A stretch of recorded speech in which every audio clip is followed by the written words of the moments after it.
Hello, my name is Nathan Ellsworth, and welcome to the demonstration for OFC 21 Demo Zone M1B.3. I'm from the University of Texas at Dallas, and I'm pleased to share this demonstration with you of our non-proprietary network operations platform for OpenROADM environment. Earlier today, I gave the overview of our work, and today we're going to look at a few more details and a demonstration of the environment. Here's our quick agenda. We'll look at the architecture again briefly, share some details about the event metrics and topology, have a quick tour of our lab, and then I will do a demonstration of the technology and functionality that we are introducing.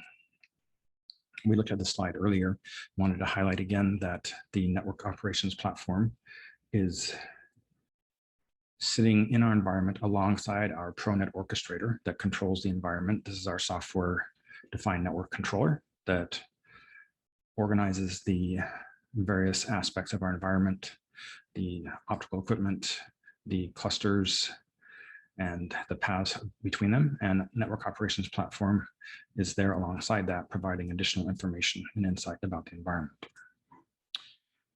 Now, inside the operations platform, we have 3 pipelines that are continuously running to provide information. We have the metric pipeline, the event pipeline, topology pipeline that connect from the OpenROADM network and server environment and provide insights to us through the user interface. Now, the metrics pipeline is made up of several components, including an SNMP exporter, a Prometheus, and a Grafana module for presentation. The events pipeline is made up of Kafka, Logstash, Elastic, and Kibana for presentation, and then topology is done by Netbox. And all of these, to emphasize, are open source software components, and they're all running as Docker containers organized with Docker Compose that gives us easy deployment methodology, start, stop, version control, etc. And Docker exposes network ports required for the interface and for the data input. Now, some more details about the event bus.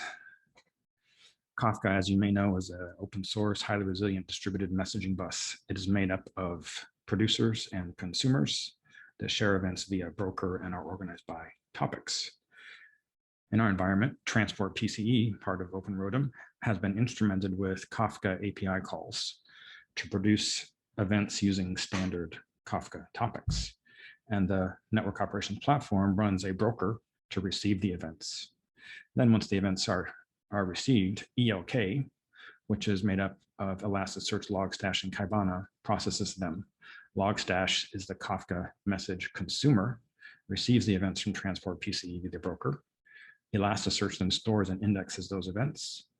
And then Kibana provides an interface to allow users to perform and save searches against that data. Here on the right is a screenshot of what the Kibana ELK output looks like, showing a sequence of events that have come in from Transport PCE. We'll see that during the live demo. ELK has many powerful input and output options. There's much we can do to expand on the use of it in the future in the way of application log files, alarms, etc. Now for the metrics, again, there's a string of components that make up this pipeline. Prometheus is a standard, very widely accepted open source system and service monitoring tool that uses a pool model to store metrics in a time series database for easy input and retrieval of time-based metrics. There's an SNMP exporter component that can query hundreds of thousands of network devices for various SNMP available metrics for storage in Prometheus. We have it configured to gather network port utilization from all of the ports in our environment. And thirdly, Grafana is an open source data visualization tool with many flexible options. It is connected to our Prometheus to present the metrics in an easily to understand way. There's a language called PromQL, Prometheus query language, that Grafana uses to pull metrics in from Prometheus. And we're also, those metrics are presented in this graph format. We are also using a Grafana flowchart model to show an animated real-time performance of the links in our environment. And just like ELK, Prometheus and Grafana have many options for future expansion and enhancement. Now, our topology pipeline not quite as built out as the other two. We're using NetBox as an open source web application for managing and documenting computer networks. It can manage many aspects of a data center or a lab or operations, including devices, racks, network addresses, cables, and has lots of APIs for getting data in and out. CSV import, database connections, discovery tools. It has a topology graphical interface. You can see a screenshot of that here. Output to database. It can drive automation tools such as Ansible. And like I said, this is an area we're still exploring and developing, but we do have some of it working for our current lab environment. Now, again, these are all running as containers in Docker using Docker Compose. So here's a output in tabular form of all of the containers that are running on our utility server that is doing the back end and the front end of our network operations platform. You can see the NetBox components, and it's got port 8000 exposed. So all we have to do is point our web browser to port 8000, and we can visualize the topology information from NetBox. The EOK is exposed on port 5601. Connect to that port, and we have access to the data and queries from Kibana that come to us from Kafka and transport PCE. And then port 3000 is the Grafana port where we get the metrics. And these are very easy to bookmark and very easy to consume with your web browser. So that's a little more detail about the architecture and layout of our network operations platform. The next thing I'm going to do is play a quick video that's a tour of our lab. And then after that, we will have I'll do the demonstration when we come back after the little video. But I also wanted to emphasize here that our project is also running a virtual booth here at OFC 21. So if you'd like further information, in addition to contacting me about this presentation, please feel free to visit our virtual booth number 1863. Like I said, we'll do a tour of the lab and then the demonstration when the video comes back.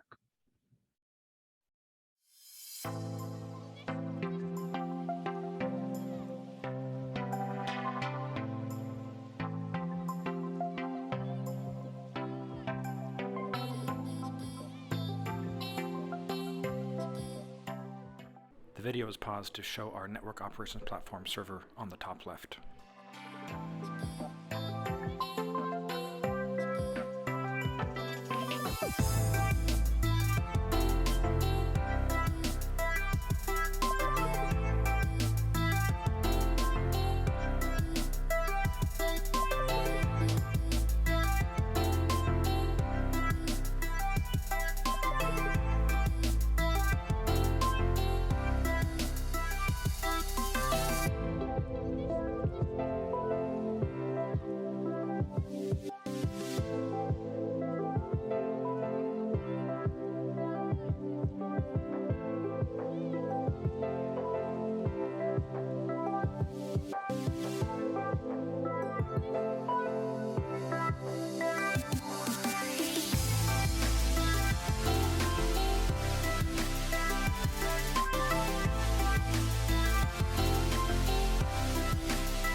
Let's get started with the demo.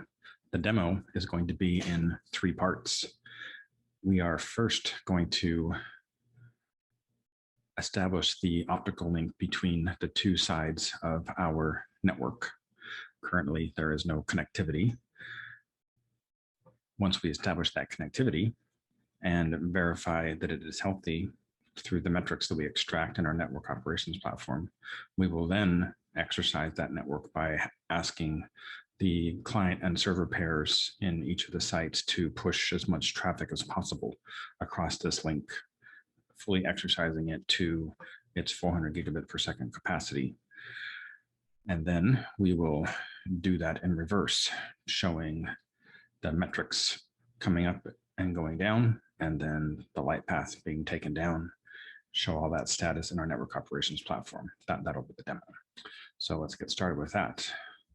What I will do first is send a ping request between the 2 sides, and you'll see that it fails because there is no connectivity.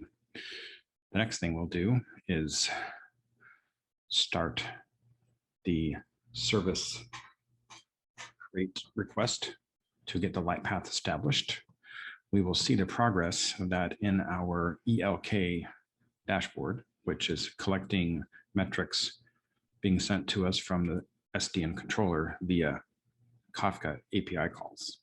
And we'll make that request for the service create using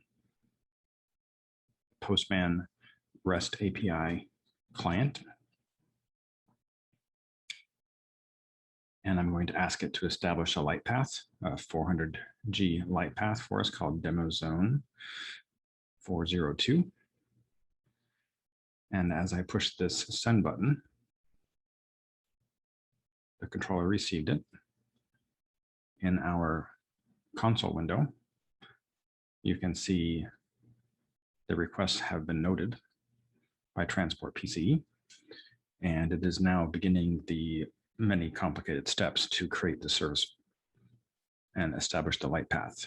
It's calculated the SNR and the path, and it is now provisioning the nodes along the path, including Fujitsu ROADM, Sienna ROADM, and the Fujitsu transponders and the Cisco transponder. Now, this process takes 4 to 5 minutes to complete.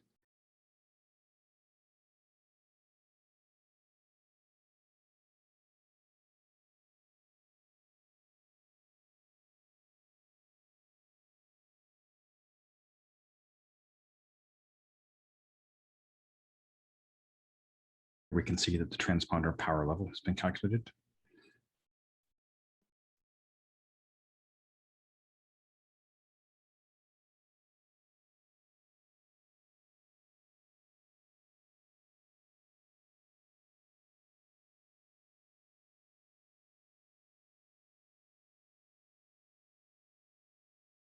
And the power setup is finished successfully.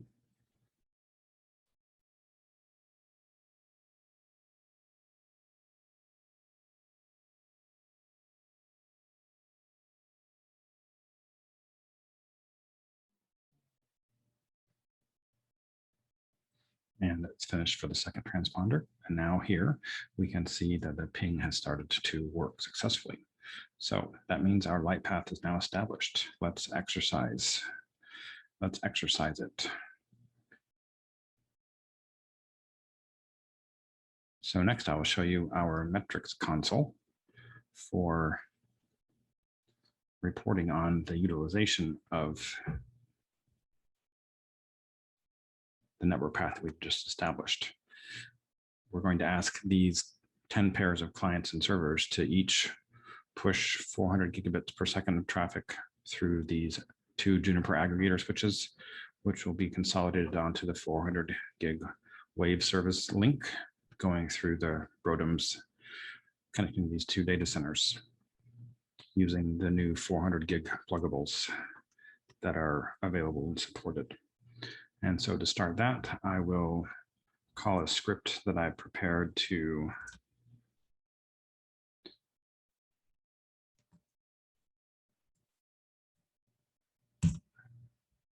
gradually initiate the traffic. We could do it instantly, but I like the effect of being able to see it gradually build up. Our polling interval for the metrics that we gather is 7 seconds. So every 7 seconds, we should see an update here and an increase in traffic. So we have seen several clients and servers become active. They've turned green, and across the wave service link, we are seeing about 50 gigabits per second.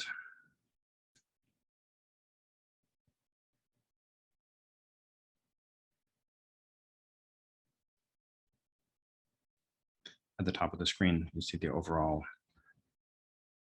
utilization over time of the wave service link.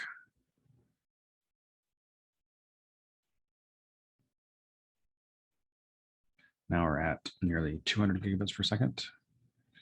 Nice jump there. 350, just a little ways to go. Nearly plateauing.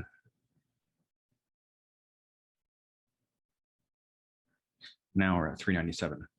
That's as fast as it will go with a little bit of overhead for the TCP connections that are happening. So there you have it, light path creation and fully exercising the 400 gigabit wave service link between the two data centers. Now we can do this process in reverse.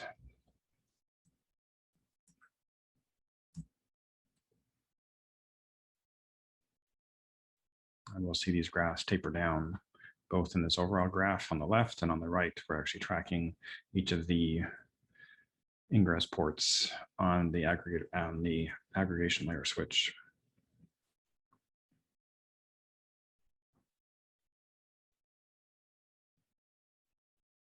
So you can see the traffic starting to trend downwards.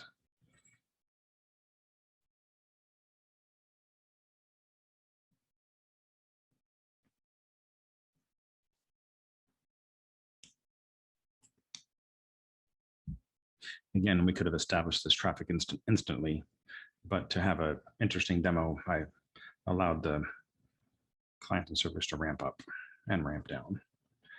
We're almost back down to 0, 100 gigabits, 50 gigabits per second.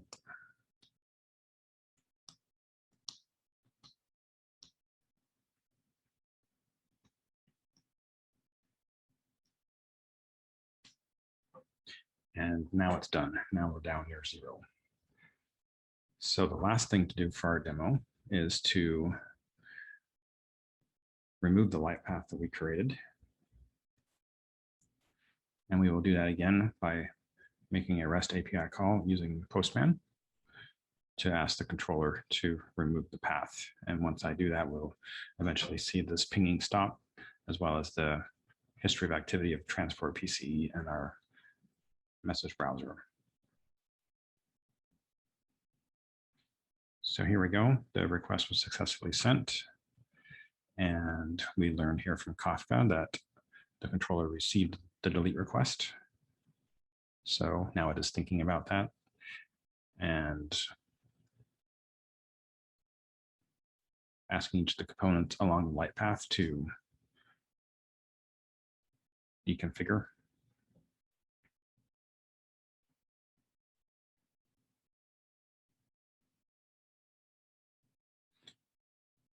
The removal of the service is not instant, but it is a few minutes faster than the light path creation. So now the pinging is failing and the delete request has finished. So this is the end of our demo. Hope you enjoyed it. And there are ways to contact us if you have further questions or would like to learn more. Thank you for your time.